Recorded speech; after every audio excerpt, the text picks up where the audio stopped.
The chamber goes silent the moment the verdict is read, and I feel the air leave my lungs like someone has pulled a cord inside my chest. I am standing in the third row of the human delegation, close enough to see Laura Bennett's face when the words hit her. She does not flinch. She never flinches. That is the thing I will remember most, long after everything else about this day has blurred into a single sharp point of pain. The Speaker of the Council, a tall being named Threll, with silver skin that shifts color when he speaks, reads the charge again as if we might not have understood it the first time. Unsanctioned technological escalation. A defensive shield array Earth built along its outer colonies, one that saved 4,000 lives during a pirate raid last year, has been labeled a violation of galactic weapons parity law. Laura authorized its use. Laura is being blamed for a system built by scientists she never even met, approved by a government she only represents, and now she is the one who will pay for it. I want to stand. I want to shout that this is madness, that no civilized body executes an accredited diplomat over a piece of hardware, but my legs will not move. Around me, the other alien delegations murmur in their own tongues, some in what sounds like satisfaction, some in unease, but none of them rise to object.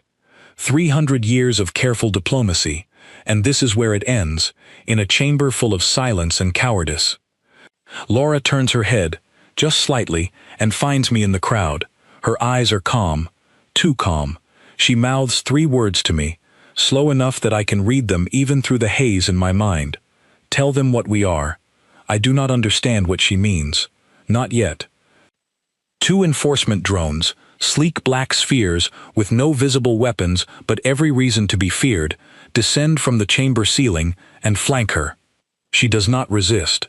She straightens her jacket, the same navy blue jacket she wore the day she recruited me out of university 12 years ago, and she walks between them without a single guard needing to touch her.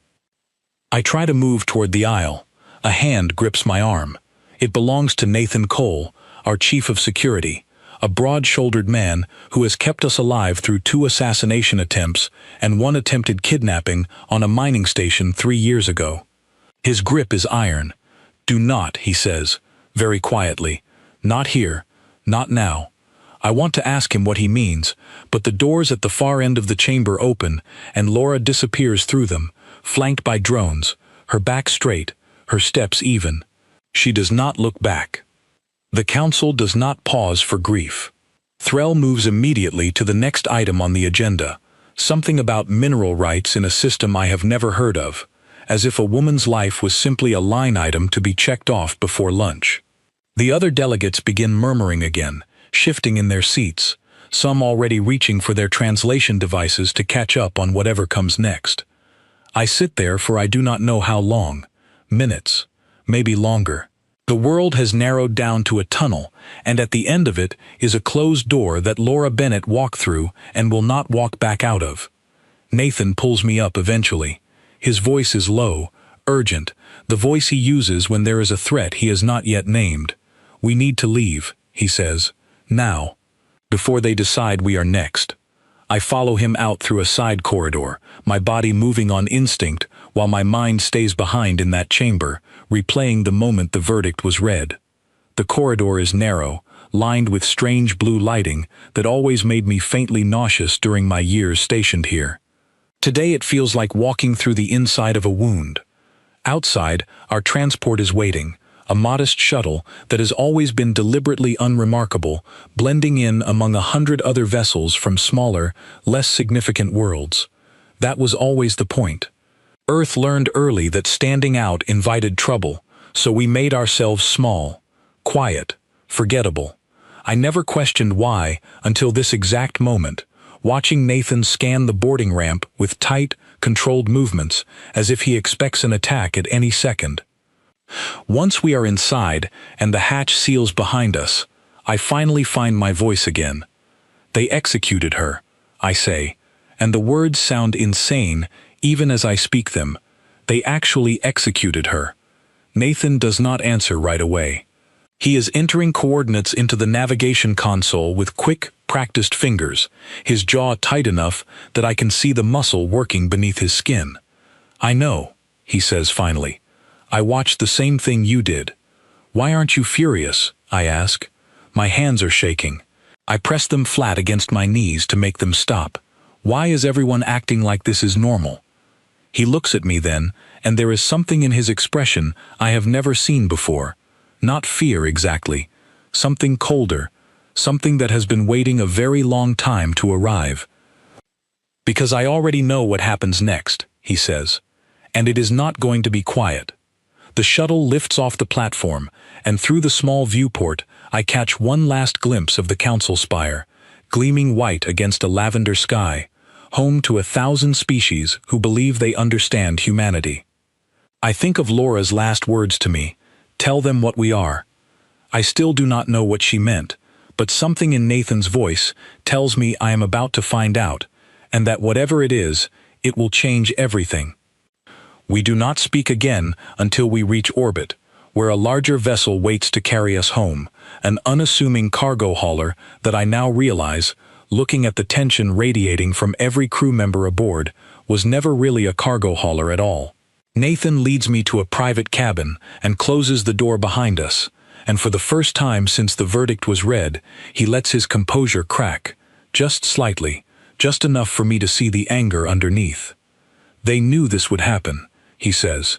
Command has contingencies for this, protocols that go back decades. I was briefed on the outline once, years ago, and told to pray I never had to see it activated. What protocols? I ask, though some part of me already dreads the answer. He does not answer directly. Instead he says, we will know more when we land. For now, all I can tell you is that Laura Bennett was not just an envoy.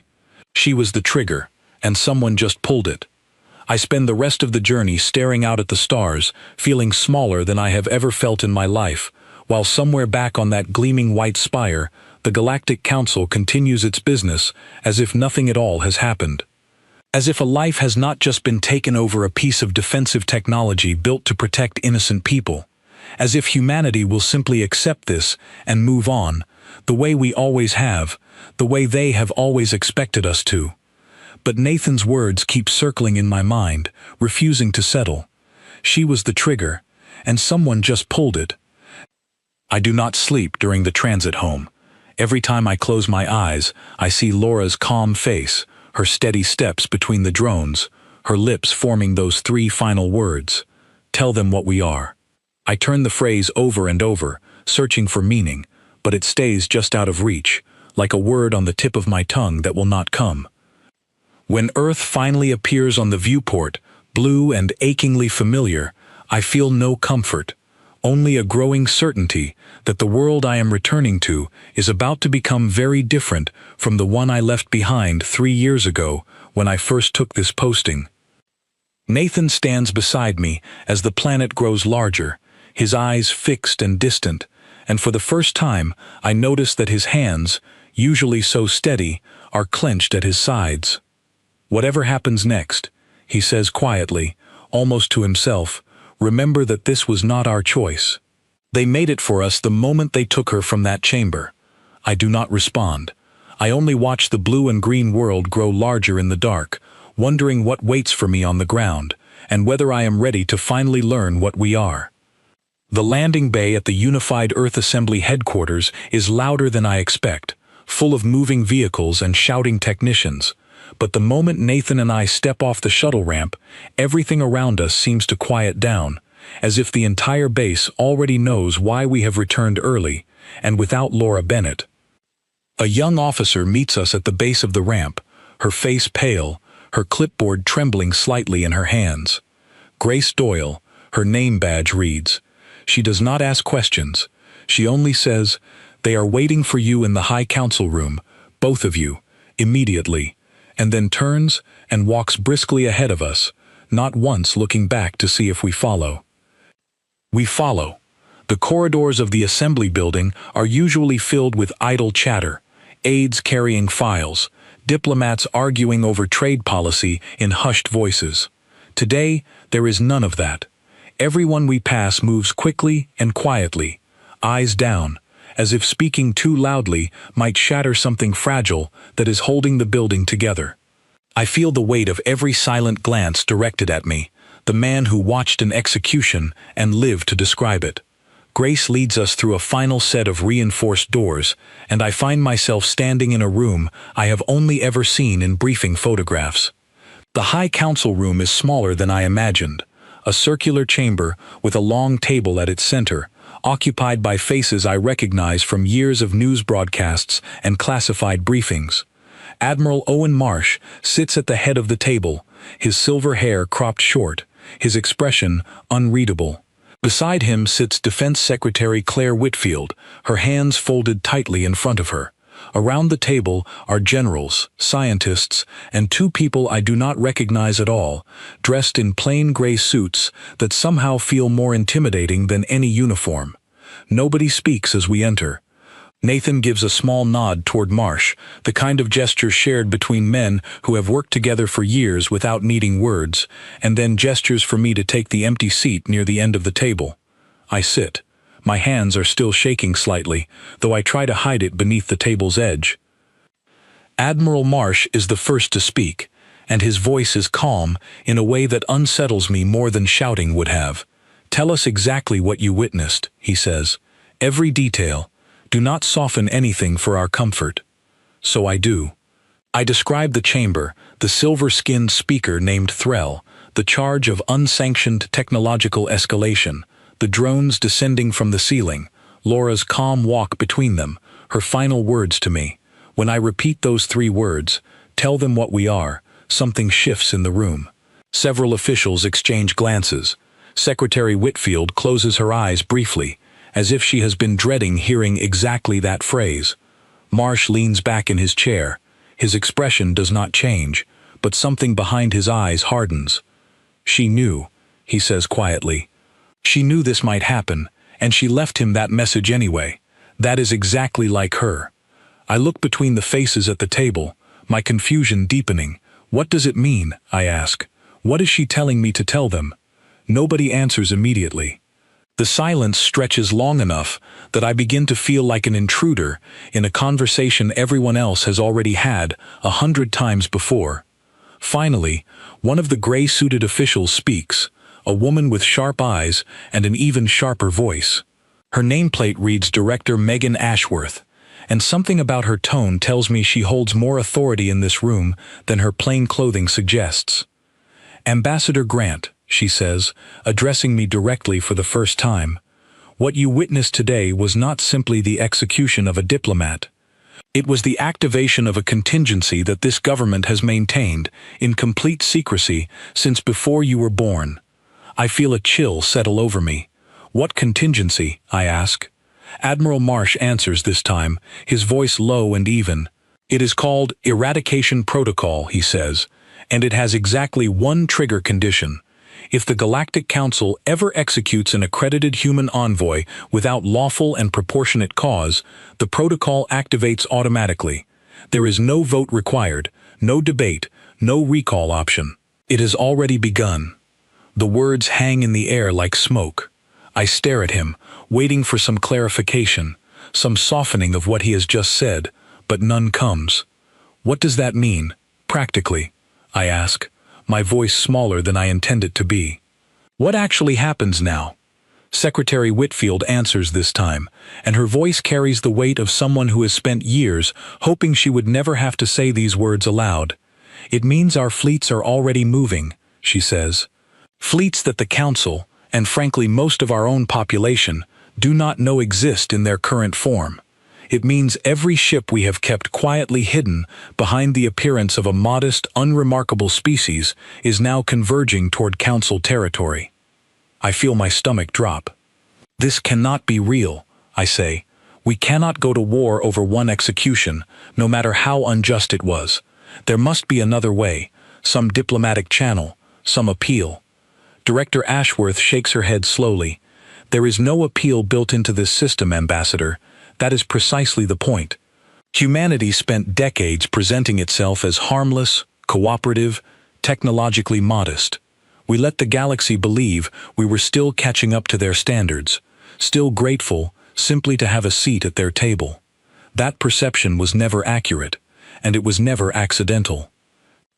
I sit back in my chair, trying to process what I am hearing. Around the table, nobody looks surprised by this revelation, except me. It becomes clear, in that moment, just how far outside the loop I have always been, despite my years of service. Why? I ask finally. Why would we build something like this? Why plan for our own Envoy's execution instead of simply avoiding a scenario where it could happen? Admiral Marsh's expression softens. Just slightly, the first crack of humanity I have seen since entering the room. Because history taught us that smaller, less powerful nations rarely get a second chance to prove they should be respected, he says. Every human government that contributed to this protocol understood one truth. If we ever showed our full strength without cause, we would be branded an aggressor and isolated by every species in this galaxy. But if we waited and let an act of true injustice be the spark, the galaxy itself would understand why we finally answered. I think of Laura's calm face as she walked through those chamber doors, and a horrible realization begins to take shape in my mind. Did she know? I ask quietly. Did she know that her death would activate this? Nathan, who has remained silent since we entered the room, finally speaks. She helped write the protocol 19 years ago, he says. She was one of the original architects. When she accepted the posting as senior envoy, she understood the risk better than anyone alive. She chose to go anyway, because she believed the galaxy needed to see humanity's patience tested to its absolute limit before it saw the alternative. The room falls silent again. I feel a strange mixture of grief and disbelief settling over me, thick enough that I can barely breathe. Laura did not simply die. She sacrificed herself, deliberately, as part of a plan she helped design decades ago, believing that her death might be the only thing capable of finally forcing the galaxy to take humanity seriously. I do not know whether to feel proud of her courage or furious that she never warned me, never gave me the chance to try and prevent any of this from happening. Admiral Marsh continues, his tone growing more urgent now. Ambassador Grant, we need you to understand something important. You are the last person who spoke directly with Laura Bennett before her execution. You are also the only surviving envoy with an accredited diplomatic record from this posting. That makes you central to what happens next, whether you wish it or not. Central how? I ask, dread building steadily in my chest. Director Ashworth answers, once our fleets complete their approach, there will be a moment, brief but significant, where direct communication with what remains of the Council leadership becomes necessary. Someone must deliver Earth's position, clearly and without ambiguity, to whoever survives. Laura intended that role to eventually pass to you. She trained you for exactly this purpose, though she likely hoped it would happen under far different circumstances.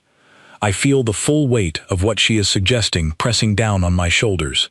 You want me to speak for Earth? I ask. After everything that already happened, nobody at the table answers immediately, which somehow feels like answer enough. Grace Doyle, who has been standing quietly near the door this entire time, suddenly speaks up, her voice small but clear. Sir, she says, addressing Marsh, the fleet coordinates just updated. First wave translation is scheduled within 6 hours. Marsh nods once, his expression grim but resolute. Then we have 6 hours to prepare Ambassador Grant for what comes next, he says. Get him briefed on everything. Full clearance, full history. He deserves to know exactly what he has been part of, even if he never knew it until today. The room begins to move around me, officials rising from their seats, aides rushing forward with tablets and files, the quiet urgency of the last hour finally breaking into full motion. Nathan places a hand on my shoulder, steadying me as I try to process the sheer scale of what is unfolding. 6 hours, he says quietly. 6 hours until the galaxy learns exactly what humanity has been hiding behind that harmless, forgettable face we spent decades perfecting. I think of Laura one final time, her calm eyes finding mine across that chamber, her steady steps between the enforcement drones, and those 3 final words she left me with. Tell them what we are. I finally understand what she meant, and I am terrified of what the answer truly is. Nathan leads me down 3 levels beneath the assembly building, through a series of checkpoints I never knew existed, each one requiring a different form of clearance that Director Ashworth authorizes personally over a secure channel before we are allowed to pass. By the time we reach the final door, a thick steel slab with no markings at all, my heart is pounding so hard I can hear it in my ears. Inside is a room unlike anything I have seen in my years of service. Rows of servers hum quietly along the walls, and at the center sits a curved table surrounded by holographic displays, currently dark, waiting to be activated. A single figure stands near the far wall, an older woman with close-cropped gray hair and sharp, tired eyes. She introduces herself simply as Historian Diane Pierce, and tells me she has spent 30 years cataloging a history most of humanity has never been permitted to learn. "Sit down, Ambassador Grant," she says, gesturing to a chair at the table. "What I am about to show you will change how you understand everything you thought you knew about our species and our place among the stars." I sit. Nathan remains standing near the door, arms crossed, watching the room with the same careful vigilance he has shown since the moment Laura was taken.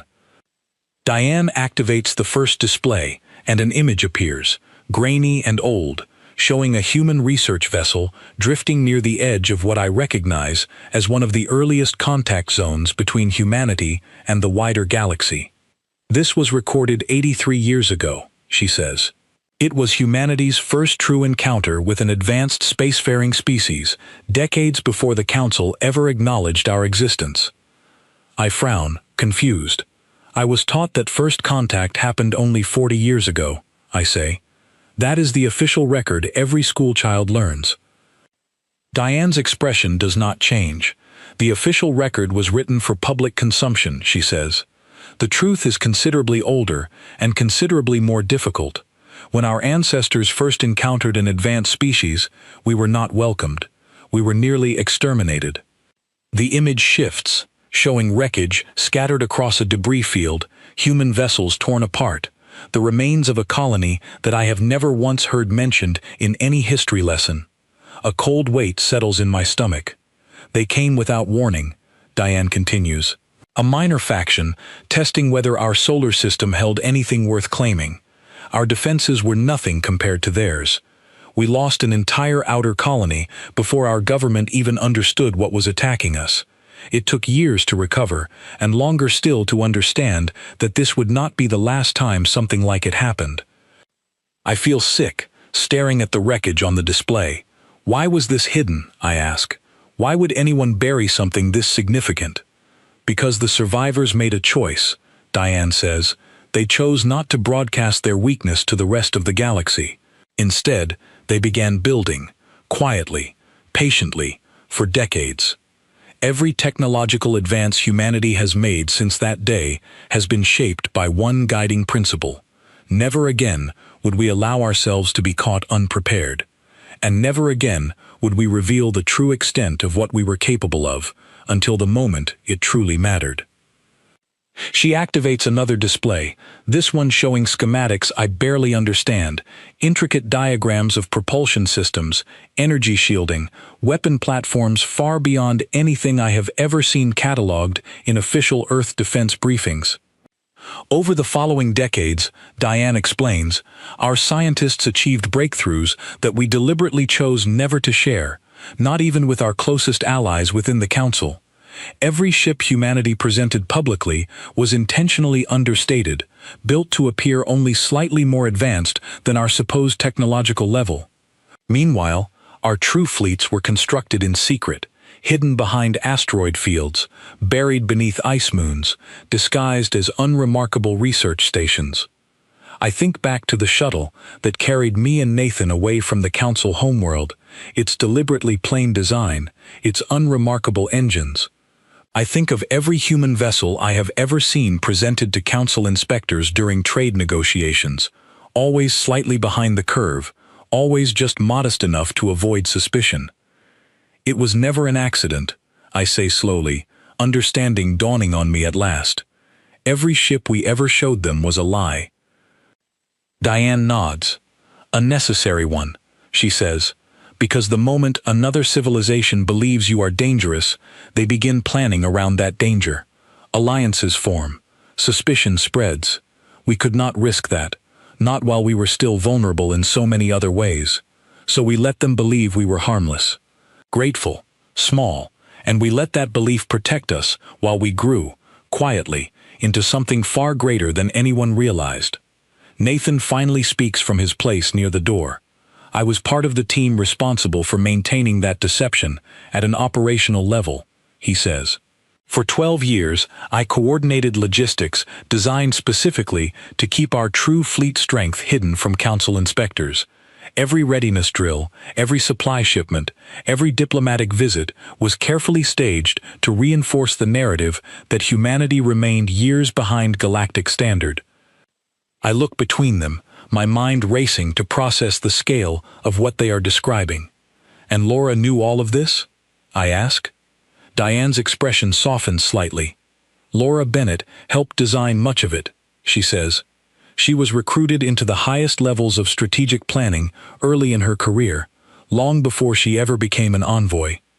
She understood, better than almost anyone alive, that humanity's survival depended on patience, on restraint, on allowing the galaxy to underestimate us for as long as necessary.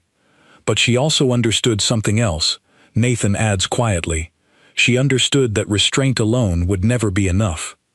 Eventually, something would happen that could not be resolved through patience, and when that moment came, humanity needed to be ready to answer it decisively, without hesitation, and without appearing to have provoked it. I feel a chill creeping through me as the pieces finally begin fitting together. That is why the protocol requires an execution as its trigger, I say slowly. It could never look like Earth started this. Precisely, Diane says. If humanity ever launched an unprovoked action against the Council, we would be branded aggressors, condemned by every species watching. But if the Council itself commits an act of clear injustice, executing an accredited envoy without lawful cause, then our response becomes something the entire galaxy can understand, even if they do not welcome it. Nathan steps closer to the table, his expression grave. Laura understood that her own death might be the spark required to finally activate everything humanity had spent generations preparing, he says. She accepted the posting as senior envoy knowing this. She did not seek her own execution, but she understood the risk far better than anyone else who might have taken that role. I sit in silence for a long moment, staring at the schematics still glowing faintly on the display. Ships far more powerful than anything the Council has ever seen from us, hidden for decades behind a carefully maintained illusion of modesty. How large is our true fleet? I ask finally, almost afraid of the answer. Diane hesitates before responding. Larger than the combined naval strength of the 7 most powerful member species within the Council, she says quietly, and considerably more advanced in several key areas, particularly defensive shielding and long-range weapon platforms. I feel the full weight of this revelation settle over me. For years, I attended diplomatic functions where Council officials spoke of humanity with a kind of gentle condescension, praising our progress while subtly reminding us how far behind we remained. I remember smiling through those conversations, believing every word of the narrative I had been taught. I had no idea I was living inside a lie so vast it reshaped the balance of power across the entire galaxy. Why show me this now? I ask. Why tell me any of it? Nathan answers before Diane can speak. Because in less than 6 hours, our fleets will translate into Council space, he says, and when they arrive, the galaxy will finally see what we have hidden for nearly a century. You are going to be standing at the center of that moment, Ambassador Grant. You cannot walk into it blind. I think of Laura's final words once more, and for the first time, I feel the full shape of their meaning settle into place. Tell them what we are, not simply a species capable of vengeance, not simply a threat now finally revealed, but something far more complicated. A people who spent generations swallowing their pride, hiding their strength, absorbing insult after insult in the name of peace, all while quietly preparing for the day peace alone would no longer be enough. Diane closes the displays one by one, the room darkening around us until only a faint blue glow remains along the server walls. "Rest if you can, Ambassador," she says. "There will be little opportunity for it once the fleets arrive. I do not think I will be able to rest. Not with the weight of everything I now understand pressing down on me. Not with the image of Laura's calm, steady walk between those enforcement drones burned permanently into my memory. Nathan walks me back through the checkpoints toward the surface levels of the assembly building, both of us silent for most of the journey. Finally, as we reach the final door leading back toward the main corridors, he stops and turns to face me directly. "You asked me earlier why nobody in that chamber seemed angry," he says. "Why everyone appeared so calm despite what had just happened. I did not have a good answer for you then. I do now." "What is it?" I ask. "Because anger fades," he says. "It burns bright and then it dies out, and people move on. What Earth built was never anger. It was patience, stretched across generations, waiting for exactly this moment. And patience like that does not need to shout. It only needs to finally act." He pushes open the door, and the sounds of the assembly building rush back in around us. Officials moving briskly through corridors, screens flashing with updates from fleets I now know have been hidden from the galaxy for the better part of a century. Somewhere beyond Earth's atmosphere, ships far more powerful than anything the Council has ever imagined are already moving toward their final positions, carrying with them nearly 100 years of restraint, finally reaching its breaking point. I follow Nathan back toward the High Council room, my mind still reeling from everything Diane and Nathan revealed to me, and I realize that the man who walked into that chamber earlier today no longer exists. Whoever I am now, whoever I am about to become in the hours ahead, will be shaped entirely by what I witnessed, and what I now understand about the true nature of the species I have spent my entire career representing. Somewhere far above us, humanity's true strength is finally beginning to show itself, and I am about to become the voice that explains why. 6 hours pass faster than I expect, swallowed up by briefings, equipment fittings, and a strange, hollow kind of waiting that makes my hands tremble even when I try to keep them still. By the time Admiral Marsh finds me in the officers' quarters near the launch bay, I have changed into a formal Envoy uniform I barely recognize as my own, the same style Laura wore during her final walk through the council chamber. "You will ride with me aboard the flagship," Marsh says without preamble. "Meridian's resolve.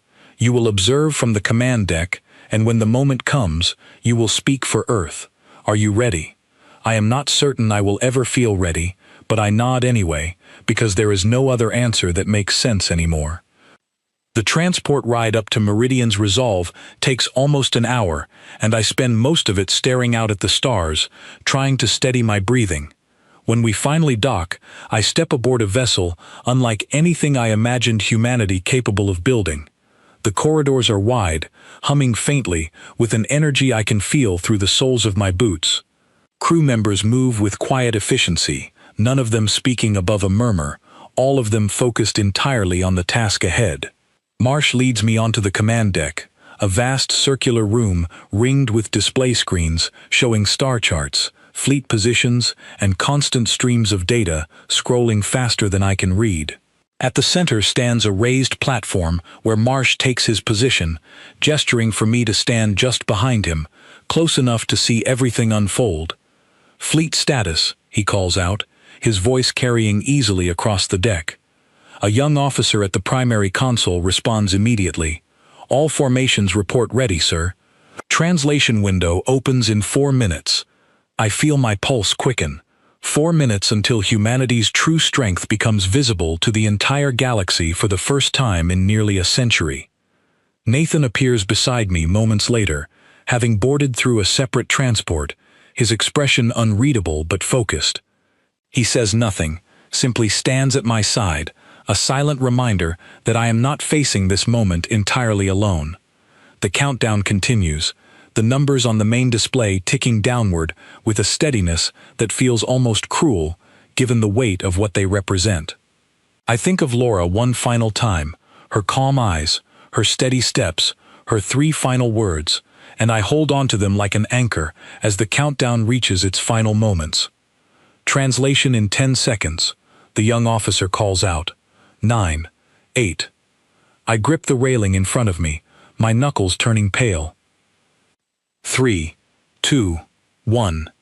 The ship shudders gently, and then the main display shifts entirely, replaced by a live feed showing space around the Council homeworld, its lavender sky visible on the smaller planetary displays nearby.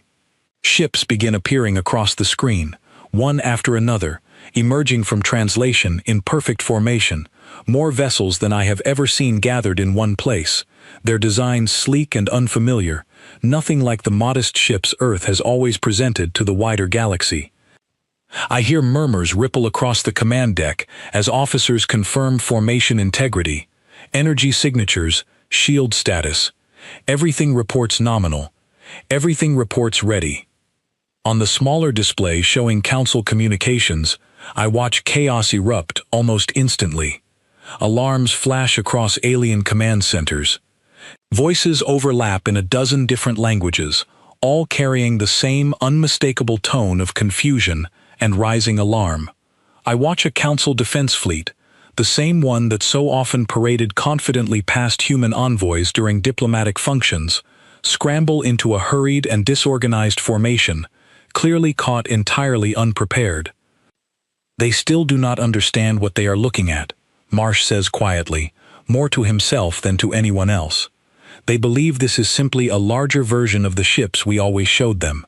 They have no idea what is about to happen. Within minutes, the situation unfolds with a speed that leaves me breathless. Earth's fleet begins moving with a precision that borders on unsettling, every vessel adjusting position in perfect synchronization, shield arrays activating in patterns clearly designed to neutralize the Council's primary defensive weapons before they can even complete their firing sequences. I watch on the tactical display as Council ships attempt evasive maneuvers, only to find themselves outpaced and outmaneuvered at every turn. There is no chaos in Earth's response, no wasted movement, just calm, calculated efficiency, decades of hidden preparation finally being put into practice exactly as intended. I turn to Nathan, my voice barely above a whisper. Is anyone being harmed? I ask, the question I have been almost afraid to voice since the countdown began. Nathan's expression remains steady. Our orders were explicit, he says. Disable, contain, and demonstrate capability. Loss of life is to be avoided wherever possible. This was never meant to be a massacre, Daniel. It was meant to be a demonstration, one so overwhelming that further conflict becomes unnecessary. I feel a small measure of relief at his words, though the tension in my chest does not fully ease. I watch as Council vessels, one after another, find their weapon systems neutralized by precise, targeted strikes, their shields overwhelmed just enough to force surrender without destroying the ships outright. Escape pods are allowed to launch freely. Crews are permitted to evacuate. It becomes clear, watching the pattern unfold across dozens of engagements, that Earth's fleet possesses far more restraint than raw power alone. Within 2 hours, the space surrounding the Council homeworld falls eerily quiet, filled with disabled vessels drifting silently, their crews having abandoned ship or surrendered outright. Earth's fleet holds position in a wide, deliberate formation surrounding the planet, close enough to demonstrate absolute control, far enough to avoid triggering planetary defense systems into a desperate final response. Admiral Marsh turns to me, his expression grave but calm. It is done, he says. The demonstration is complete. Now comes the part that matters most. What part is that? I ask. He looks at me directly, his eyes steady. The part where someone explains why, he says. The part where humanity finally speaks, instead of simply acting. I feel my stomach tighten. You mean me, I say. I mean you, he confirms. Laura Bennett spent her entire career preparing you for exactly this moment, whether either of you ever realized it. The Council is requesting communication. They wish to understand what has happened and why. You are the one who will answer them. I glance toward Nathan, searching for some reassurance, and he offers a small, steady nod, the same gesture he gave Marsh back in the High Council room hours earlier.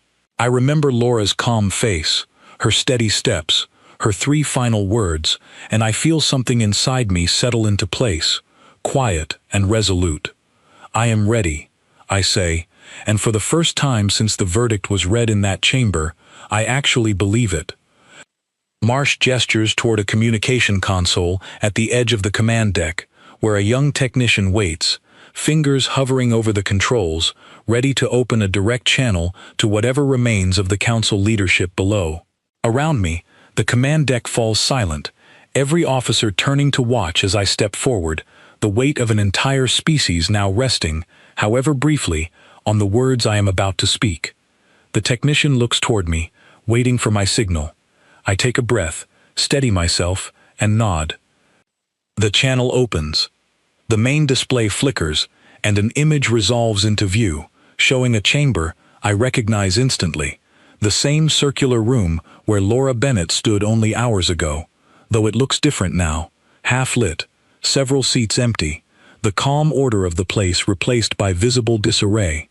Speaker Threll stands at the center, his silver skin shifting rapidly through shades of gray and pale blue, a sign, I remember from years of study, of deep distress among his people.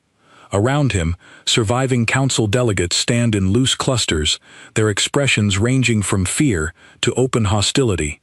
I recognize a few faces from earlier today, though none of them look at me the way they did in that chamber, with quiet condescension and thinly veiled superiority. That expression is gone entirely, replaced by something far more uncertain. Threll speaks first, his voice tight and controlled, though I can hear the effort it takes him to maintain that composure. "Ambassador Grant," he says, using my name for the first time, despite years of formal interactions where he addressed me only by title. "Explain yourself. Explain what your people have done here." I feel every eye on the command deck behind me, and I know that every word I speak now will be remembered, studied, repeated, across 1,000 worlds for generations to come. I think of Laura one final time, and I let her steady calm settle into my own voice. "What we have done," I say slowly, "is respond to an injustice your council committed, with full knowledge of its consequences. You executed an accredited human envoy for the crime of authorizing a defensive shield that saved thousands of innocent lives. You did this without proportionate cause, without allowing proper appeal, and without regard for the agreements this council itself established regarding diplomatic protection." Threll's coloring shifts again, darker now, something close to genuine fear beginning to show through his controlled exterior. "That shield violated weapons parity law," he says, though his voice carries less certainty than it did earlier today. I shake my head slowly. A shield that saved lives without harming a single vessel is not a weapon in any meaningful sense, I say. It was a pretext, and every delegate standing behind you today knows it. Laura Bennett understood the risk of her posting far better than any of you understood the risk of executing her. Silence follows my words, stretching long enough that I wonder if the channel itself has failed. Then a different delegate steps forward, an alien I recognize as representing one of the smaller member species, one that has always maintained a cautious, quiet relationship with Earth throughout my years of service. Her voice, when she speaks, carries something closer to genuine curiosity than hostility. "Ambassador Grant," she says, "what is it your people want from us now? Total surrender? Total dismantling of our authority?" I consider her question carefully before responding, aware that my answer will shape everything that follows. "No," I say finally. "Humanity does not seek conquest. We do not want your worlds, your resources, or your authority over the systems within your reach. What we want is simple, and it is something that should never have needed enforcement through demonstration." "What is that?" she asks. "Respect," I say. "Earned through decades of patience that your council mistook for weakness. We allowed ourselves to be underestimated because we believed peace was worth the sacrifice of pride. We absorbed insult after insult, delay after delay, condescension dressed as diplomacy, because we believed that patience would eventually be rewarded with genuine partnership. Instead, it was rewarded with the execution of a woman who dedicated her entire life to building a peaceful relationship between our species.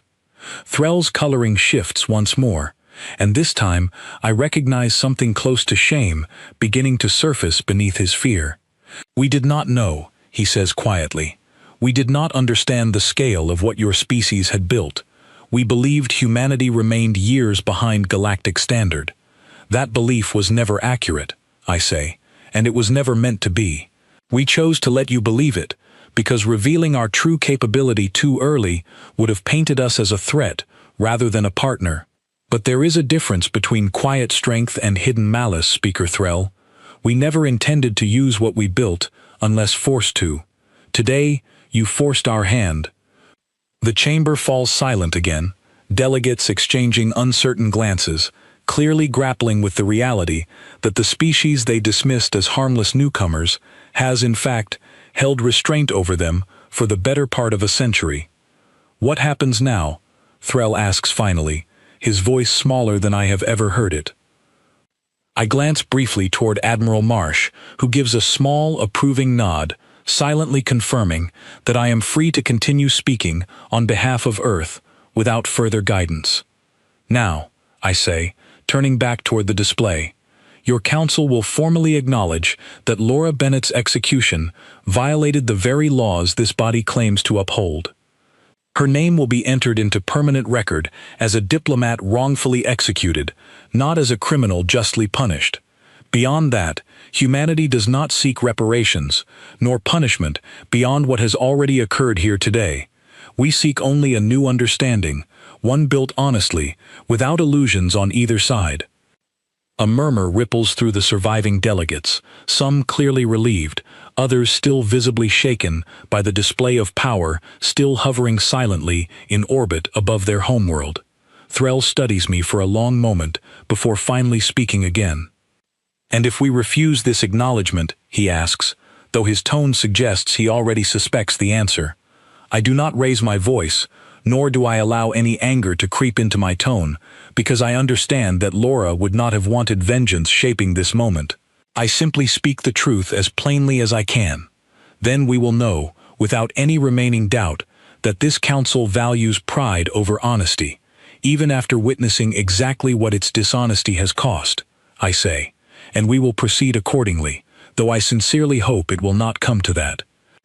Threll is silent for a long moment, his coloring finally settling into a steadier, calmer shade.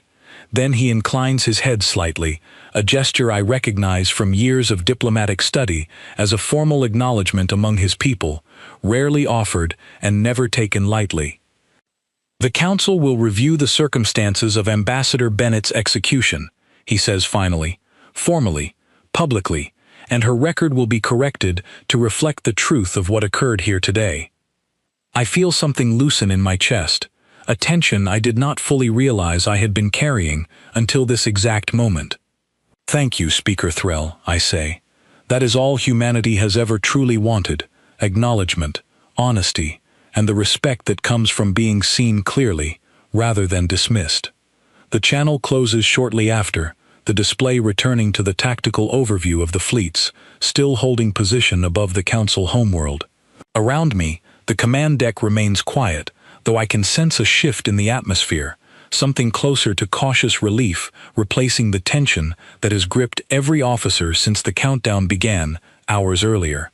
Admiral Marsh steps up beside me, his expression unreadable, but something in his eyes suggests quiet approval. "You did well, Ambassador Grant," he says. "Better than I expected, given everything you learned only hours ago." "I did not do it alone," I say quietly. "Everything I said, I learned from her." Marsh nods, understanding exactly who I mean, without needing further explanation. "Laura Bennett spent her life preparing for a moment she hoped would never come," he says.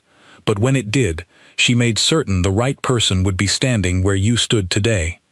Nathan approaches from the other side of the deck, his expression softer now than I have seen since this entire ordeal began.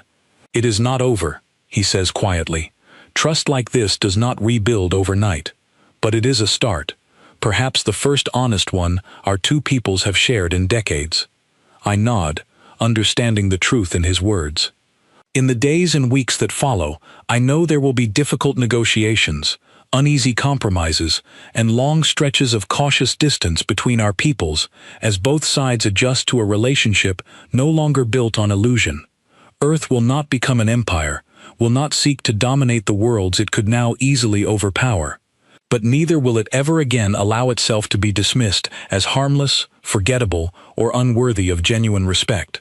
I think of Laura often in the months that follow, her calm eyes, her steady steps, the quiet courage she carried into that chamber, knowing full well what her death might set in motion. She never sought violence, never wished harm upon anyone, but she understood something the rest of us needed decades to fully grasp. Sometimes patience alone is not enough to earn respect. Sometimes the truth must finally be shown, plainly and without apology, before genuine understanding can begin. I carry her memory with me now, in every diplomatic meeting that follows, in every careful negotiation between Earth and a council still adjusting to a galaxy it no longer fully controls. I remember her final words to me, spoken so calmly in the moments before her death, and I understand now, more completely than I ever could have before that day, exactly what she meant. Tell them what we are.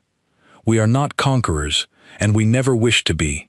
We are not the fragile, grateful newcomers the galaxy once believed us to be, content simply to occupy a small seat at a much larger table. We are a people who chose patience over pride, quiet strength over hollow displays, for as long as patience remained possible. And when that patience was finally tested beyond its limit, we answered, not with cruelty, but with a clarity the entire galaxy could no longer ignore. That is what we are, and now, at last, the galaxy finally understands it too.